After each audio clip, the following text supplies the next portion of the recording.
Prophecy. Rambam, Mishnah Torah, Kings and Wars 11:1. I will see him, but not now. Numbers 2400 hours 17. That's David. I will behold him, but not nearby. That's the King Messiah. A star will come from Jacob. That's David. And a scepter-bearer will arise out of Israel. That's the King Messiah. He will strike the corners of Moab. That's David. Ramban, who sees it ultimately as a reference to Mashiach. There shall step forth a star out of Jacob. Because the Messiah will gather together the dispersed of Israel from all the corners of the earth. Bilaam compares him metaphorically to a star that passes through the firmament from the ends of heaven, just as it is said about the Messiah. And behold, there came with the clouds of heaven, one like unto a son of man, etc. Bilaam thus said that he saw that at a distant time a star would pass from the ends of heaven, and there would rise out of it the scepter of a ruler, and he shall smite through the corners of Moab, and break down all the sons of Seth, the son of Adam, who was the father of all the nations. He mentioned the corners of Moab in order to inform Balak that his people would not fall into the hand of Israel now, but in the end of days Moab will not be saved from the hand of the ruling king in Israel. And the meaning of the corners of Moab is that this ruler in Israel will break down all the sons of Seth, and they Moab will not be saved, even though they are cut off on the corner, and have no name among the nations, and will not fight against Israel. Translation from Sefaria. My emphasis. Like Rambam already mentioned, numerous commentators point to it being a reference to David HaMelech. Rashi notes the Targum, who showcases the chronology of events. I see it but not now. I perceive it but not in the near future. A star king has gone forth from Yaakov, and a staff has arisen. The Mashiach will be magnified from Yisroel, which will smash the corners, kill the leaders of Moab, and impale all of the sons of Shez, will rule over mankind. Likewise, the Malbim writes expressly that it is a reference to David HaMelech. Rabbeinu Bachai provides greater details to fill in the gaps. I can see it, but not now. The prophecy being introduced refers to David, who 400 years from this date would smash the nobles of Moab. The words, and undermine the children of Shez, is a reference to mankind as such, which is descended in the main from the descendants of Sheth, Adam's third son Noach being one of them. Compare Shmuel 2:8:2, where David's victory over Moab is documented. Another way of understanding the reference by Bilaam to the descendants of Shez. The word may not refer to a human being but to foundation.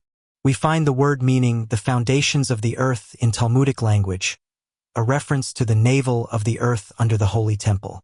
Bilaam foresaw that David's victories would create havoc among the existing world order in the countries surrounding the land of Israel. The words, and Edom will become a conquest, also apply to that period, as we know from Kings I 11:16 that Edom's males were wiped out by David's general Yoav. The words, verse 19, mean that someone descended from Yaakov will arise and destroy the remnants of all the cities of Edom. This may be a veiled reference to Rome.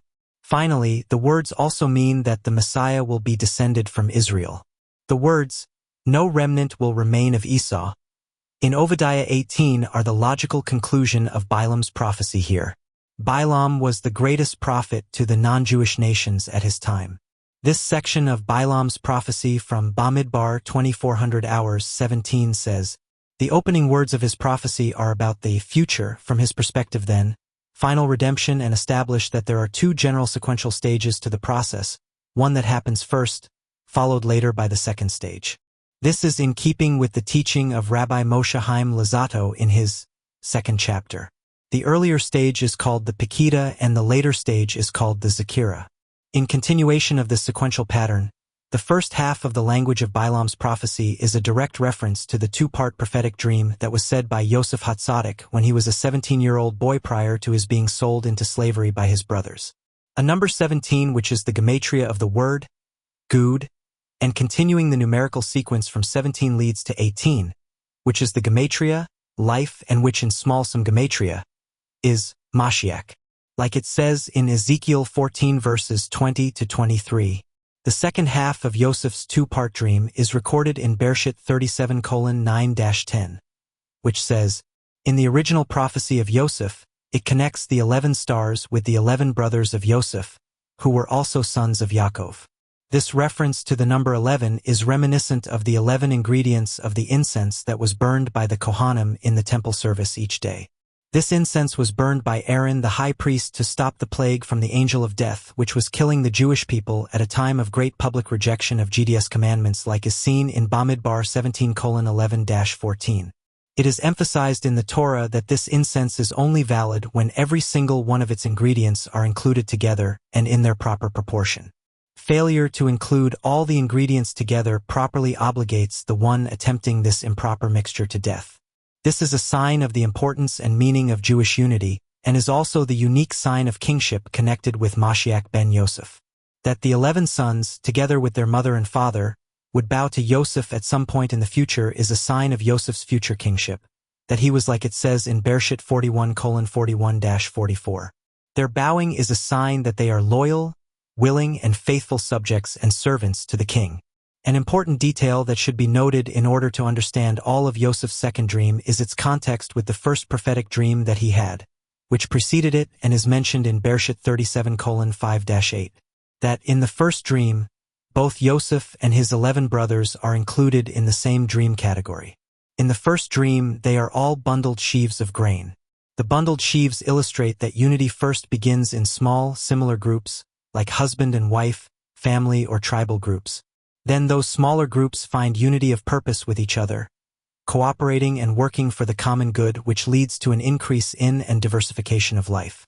This increase and diversification of life is the first commandment of GD in the Torah, to be fruitful and multiply, Bereshit 1:22, meaning to reproduce the species, increase their numbers and diversify, forming variations, like the Hebrew expression has a connotation of adaptability or flexibility, within the species. That diversity within a species, meaning successfully adapting to multiple environments, adds resilience and increased vitality to that species. This commandment applies to all living things. Accepting and fulfilling it is the revelation of GDS kingship as it pertains to Yosef, who, like Moshe Rabbeinu, earns and attains the Chaya aspect of soul. See the description in Sefer or Hakama of Zohar, Parshat Shemet 7b. This essential commandment for life was then repeated a second time specifically to the beginning of the human species, Bereshit 1:26-28, who are to serve as the representative of the king and behave similar to GD above, in preserving and protecting, Bereshit 2:15, themselves and all life, and consequently meaning all of his creations. These are the two aspects or signs of kingship. In Yosef's second dream, his 11 brothers are 11 stars. So too, from the context of his first dreams, Yosef is also in the category of a star like his brothers. The significance of this is that in the context of Yosef's dreams, the star that arises from Yaakov is associated with Yosef, meaning Mashiach ben Yosef.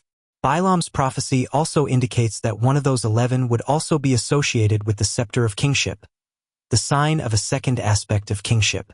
This scepter, the second sign of kingship, is reminiscent of the lulav, which is built upon the foundation of Jewish unity like the incense, because the commandment of lulav requires the unity of all four species, representing all types of Jews, religiously observant and otherwise, being held together, but which additionally is taken up by Jews on Sukkot and waved in all four directions of the compass: south, north, east and west, above and below.